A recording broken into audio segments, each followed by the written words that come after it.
What's going on, everybody? How you doing? This is a donation request. This is for Rob. This is They Might Be Giants. This is the song See the Constellation off of their album Apollo 18, right? We just did Mammal. Now we're on to See the Constellation. This is one of the longer songs on the album, and it's only 3.5 minutes long. It's only 3.5 minutes long. I still am just shocked by these like 4 seconds, 5 seconds, 8-second songs that I'm like, do they just roll into each other, or is it literally like that's it? You get 4 seconds and then it's like onto another thing. That's, I don't know. You would think that it's like connected, right? They're so short. I don't know. All I know is, in order to get paid on Spotify, it's got to be at least 30 seconds. So I'm just like, you're not getting paid for none of that. They probably just put up his fingertips and put the whole, I don't know how they did it. Anyways, it doesn't really matter. It's whatever. Anyways. Okay, so See the Constellation. These guys are NASA bros. They're fine, right? Okay. See the Constellation. Let's get to this. Let's do it. Bam.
Cool.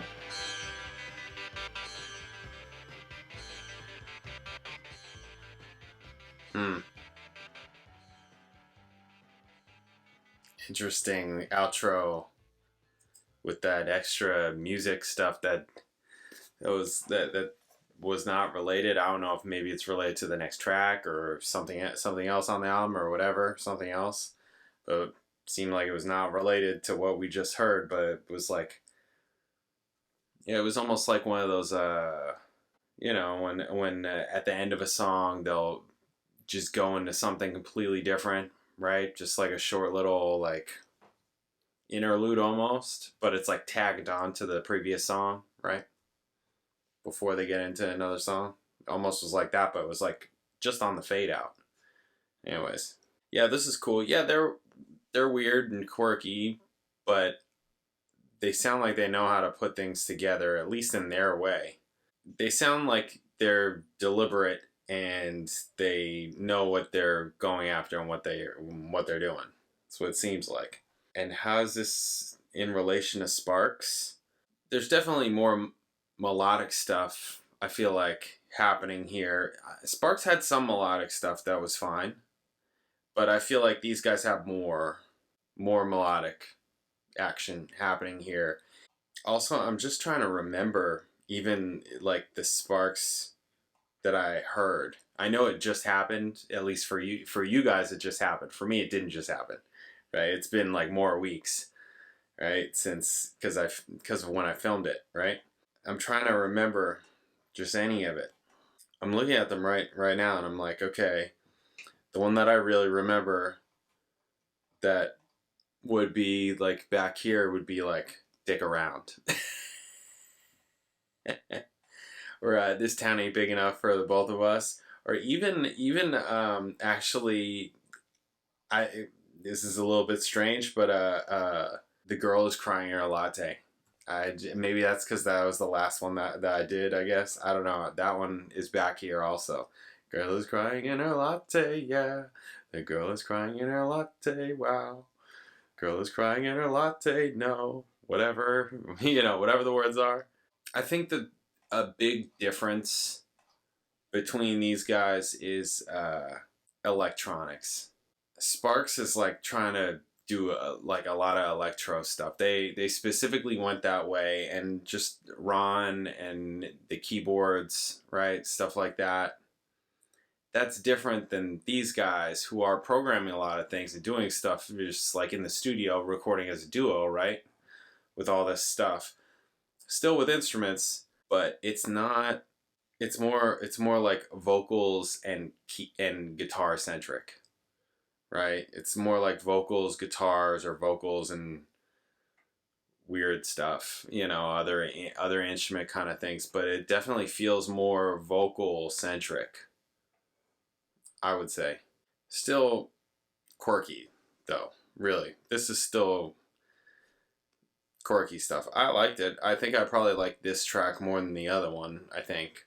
But yeah, and also I don't fully understand the album cover. It's like, okay, you have an octopus and a whale and whatever this thing is right here, and it's supposed to be Apollo 18 and NASA. Like, what's going on with that? Title of the album references NASA's aborted Apollo 18 mission. Album's cover depicts a giant squid locked in combat with a sperm whale in space using graphics that the Johns came across while searching the NASA Archive Center for images to use in media art surrounding the album. The dial-a-song phone number is misprinted as 718-963-6962 on the back of the album, a number that would instead dial a warehouse. The album liner notes and artwork for the album's singles include a number of photographs of NASA, and the packaging was designed by John Flansburgh under the pseudonym Rolf Conant with Barbara Lip. Yeah, see, these guys are just quirky, weird, artsy. I'm not saying that Sparks isn't also artsy. It's different, though. It's like a different kind. It's a different direction of artsy. These guys feel more experimental than Sparks does. Even though Sparks experimented with things, it's different. This feels more underground. That's why I'm saying like culty. Like in the last video, I was like, this feels more culty than Sparks. Sparks, even though Sparks probably is for them, to them in their whole realm, culty, probably. This just feels more so. I don't know what it is. I don't know. You know, it's also like Sparks is into the film stuff also, so that's like a whole other. That's what I'm saying. It's like the difference between L.A. and like New York underground. That's the differences to me. Like it just feels that way, and their music comes off that way. That's why I'm getting this vibe about it. So cool, but yeah, still a weird, quirky band. Weird, you know. I mean, not like crazy weird, but weird enough. Weird enough. Anyways, cool. All right, there you have it. Awesome. I'll catch you guys in the next video.